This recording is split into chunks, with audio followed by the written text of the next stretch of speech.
সভাপতি সাহেব, সম্মানিত আজকের এই বারোয়ারি দুর্গা মন্দির পরিদর্শনের সম্মানিত প্রধান অতিথি, নিয়ামতপুর পৌষা সাভারের উন্নয়নের উপকার বীর মুক্তিযোদ্ধা সাবেক 3 বারের সংসদ সদস্য ডাক্তার মোহাম্মদ সালেক চৌধুরী সহ উপস্থিত বিশেষ অতিথিবৃন্দ, মঞ্চের সামনে নেতাকর্মী ভাইয়েরা এবং বিশেষ করে এই ছাতা মন্দিরের মন্দির কমিটির এবং পূজারী কমিটির সকল সদস্যবৃন্দ, সবাইকে জানাই প্রাণ ঢালা অভিনন্দন। প্রিয় ভাইয়েরা আমার, সময় শেষ, ঘন্টা বেজে গেছে, আপনাদের একটার সময় পূজা আমরা জানি, তারপর দুটি কথা বলতে হয়। এই মন্দির ডাক্তার সালেক চৌধুরীর এমন কোনো কাজ নাই যে ডাক্তার সালেক চৌধুরী করেন নেই।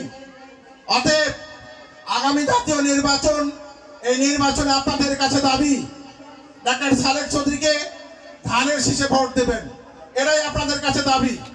আর একটা বিশেষ প্যাকেজ আমরা ইউনিয়ন পরিষদ থেকে কিছু বরাদ্দ আপনাদের দিয়েছি।